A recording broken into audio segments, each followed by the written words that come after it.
IBC code 2016 में आया और किस लिए आया? बैंकर के या डिफॉल्टर के बीच के जो डिस्प्यूट हैं उनको ट्रांसपेरेंट मैनर में, टाइम फ्रेम में, with in a particular time में ख़त्म किया जाए, उसके लिए आया है। पहले लंबी प्रक्रिया चलती रहती थी, दुनिया भर के केस चलते रहते थे, कई तरह के केस थे, कोर्ट में आदमी जाता आता रहता था। उन सबको दूर करने के लिए ये 2016 में आया है IBC code, Indian bankruptcy code, इसको बोलते हैं आईबीसी 2016। आज हम उसके बारे में बात करेंगे दोस्तों।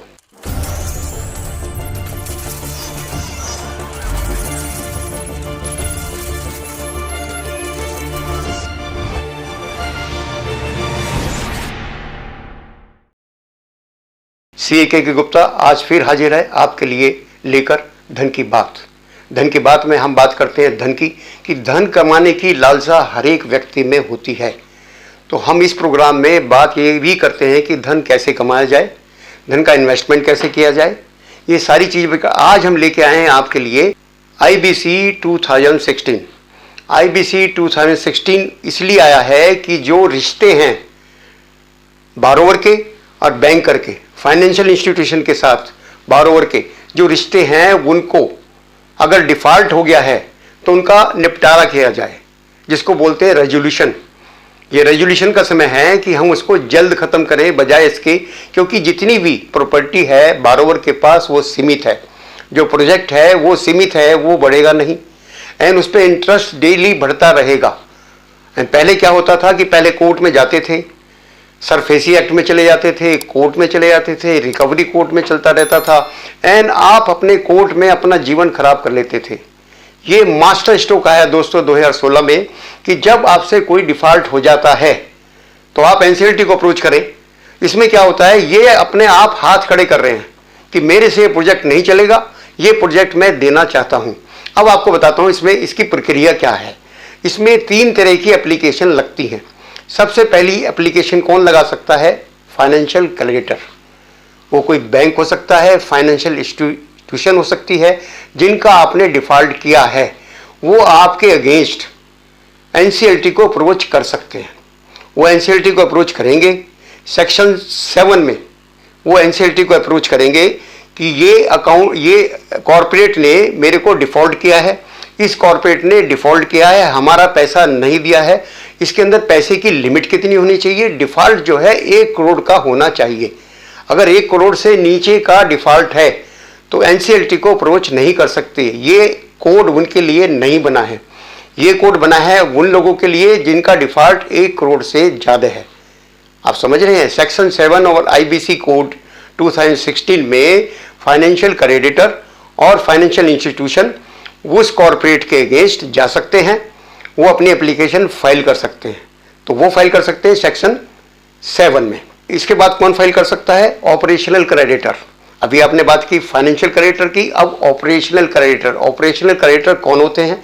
जिनसे आपने या तो कोई कच्चा माल खरीदा है या उनसे कोई सर्विस ली है, वो आपका क्रेडिटर है, वो आपके बुक्स में लेनदार खड़ा है और उसका जो डिफॉल्ट है अगर 1 करोड़ से ज़्यादा है तो सेक्शन 9 की एप्लीकेशन लगा के वो भी एनसीएलटी में जा सकता है कि इस कंपनी ने डिफॉल्ट किया है, मेरा पैसा देना है, इसके अगेंस्ट कार्रवाई की जाए।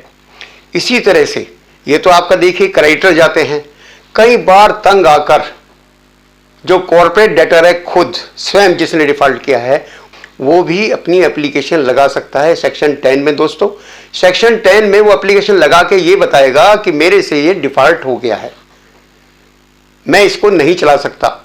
वो जो अपना डिफॉल्ट की एप्लीकेशन लगाएगा, एप्लीकेशन चाहे सेक्शन 7 में लगे, चाहे 9 में लगे, चाहे 10 में लगे, अब उसके ऊपर एनसीएलटी विचार करता है।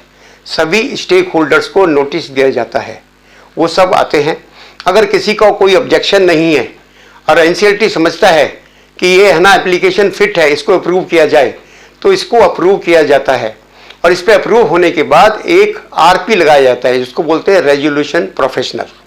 वो रेजोल्यूशन प्रोफेशनल इसमें कार्रवाई शुरू करता है। कोर्ट उसको अपॉइंट करता है इस चीज़ के लिए कि ये हमने एप्लीकेशन अप्रूव कर दी है, आप इसकी कार्रवाई करिए। ये कार्रवाई दोस्तों 180 दिन में कंप्लीट करनी पड़ती है। इसका पूरा रोड मैप है। आरपी को वो सब फॉलो करना पड़ता है। 3 दिन में आपने सबको इन्फॉर्म करना है, 30 डेज में ऐसा करना है, 45 डेज में फॉर्म जी लगाना है। मैं आपको आज शॉर्ट में बता रहा हूं कि 180 दिन के अंदर उसको कार्रवाई खत्म करनी पड़ती है। अगर 180 दिन में कार्रवाई मान लीजिए खत्म नहीं होती है, उसको लगता है कि ये हो जाए, प्लान आ गए हैं, प्लान लेट आए हैं, उनके पास आर्गूमेंट चल रहा है, तो 90 डेज की एक्सटेंशन वो अप्लाई कर सकता है एनसीएलटी को 90 डेज की एक्सटेंशन अप्लाई करेगा, वहाँ को एक्सटेंशन मिल जाएगी। तो ये आपका जितना भी प्रोसीजर है 270 डेज, 180 डेज प्लस 90 डेज, 270 दिन में ये प्रोसीजर खत्म होगा। अब आप देखिए कितना ब्यूटीफुल चीज आई है ये मास्टर स्ट्रोक इसलिए कहता हूं। 270 दिन में ये रेजोल्यूशन हो जाएगा दोनों के बीच में, फाइनेंशियल करेक्टर के बीच में या ऑपरेशनल करेक्टर के बीच में, या आपने खुद लगाई एप्लीकेशन 270 दिन। अभी पिछले दिनों एक एक्सटेंशन और आ गई है, 60 डेज की एक्सटेंशन और हो सकती है।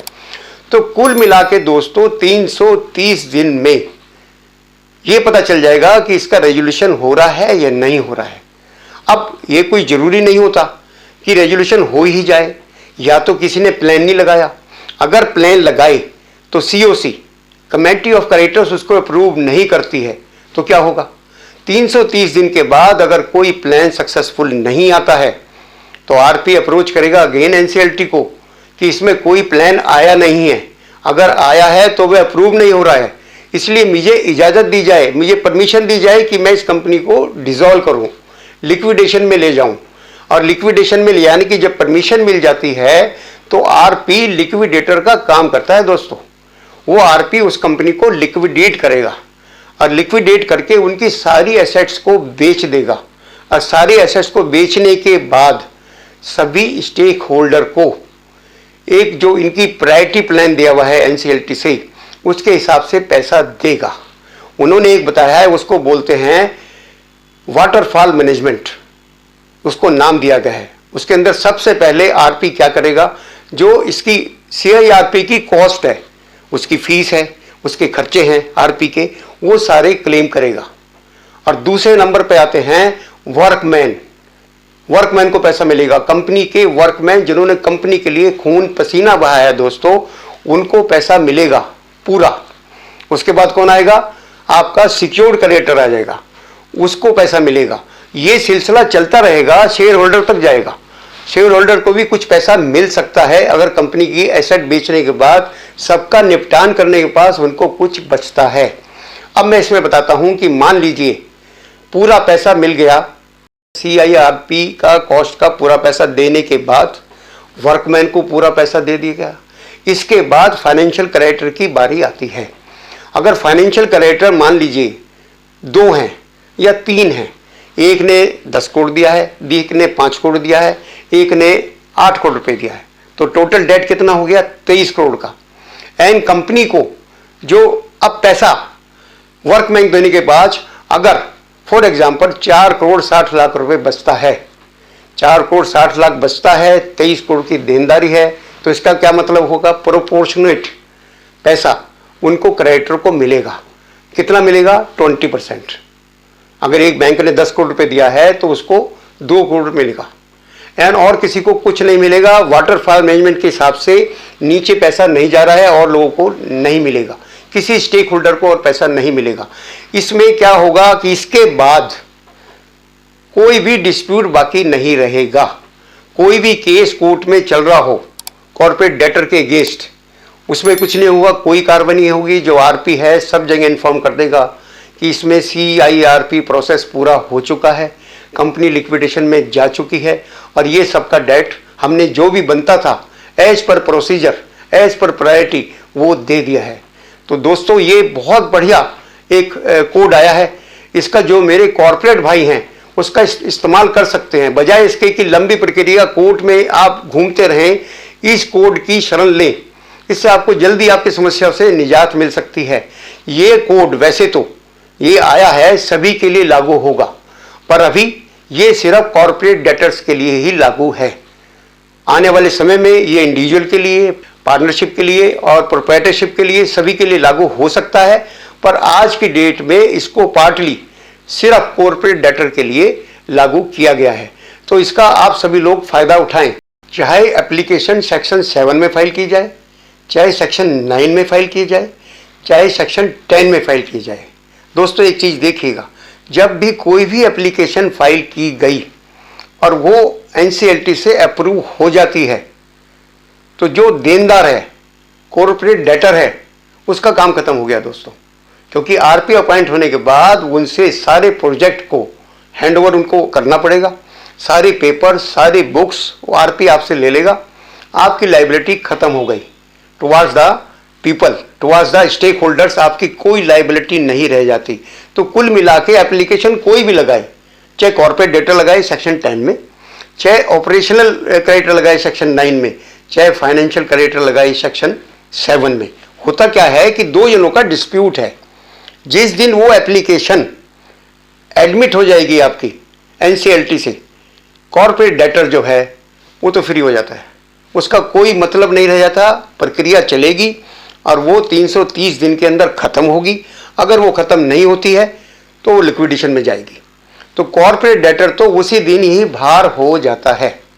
बस मैं आपको ये बताना चाह रहा था कि जो मेरे भाई डिफॉल्ट हो चुके हैं, उनको उम्मीद है कि वो नहीं निकल पाएंगे, वो एनसीएलटी में अपनी एप्लीकेशन लगाएं सेक्शन 10 में। आज के लिए सिर्फ इतना ही है। मेरे इस वीडियो को शेयर करते रहें, ज़्यादा से ज़्यादा लोगों को शेयर करें, क्योंकि इसमें मेरे कॉर्पोरेट दोस्त फ़ायदा उठा सकते हैं। बाकी आप सब लोग मेरा ये प्रोग्राम देखते रहें, आबाद रहें, सुरक्षित रहें, खुश रहें। तब तक के लिए नमस्कार। सीए के गुप्ता का धन की बात। जी हाँ, धन की बात हर रविवार ठीक 10 बजे प्रातः। व्यापार करने हेतु धन की व्यवस्था कैसे करें, व्यापार में धन का सदुपयोग कैसे करें, व्यापार से अधिकतम धन कैसे अर्जित करें और धन का लाभप्रद निवेश कैसे करें, बताएंगे सीए के गुप्ता जी। एमएसएमई व्यवसायी साथियों के लिए भारत का पहला show KKGA par excellence private limited के सौजन्य से देखना ना भूलें, हर रविवार प्रातः 10 बजे।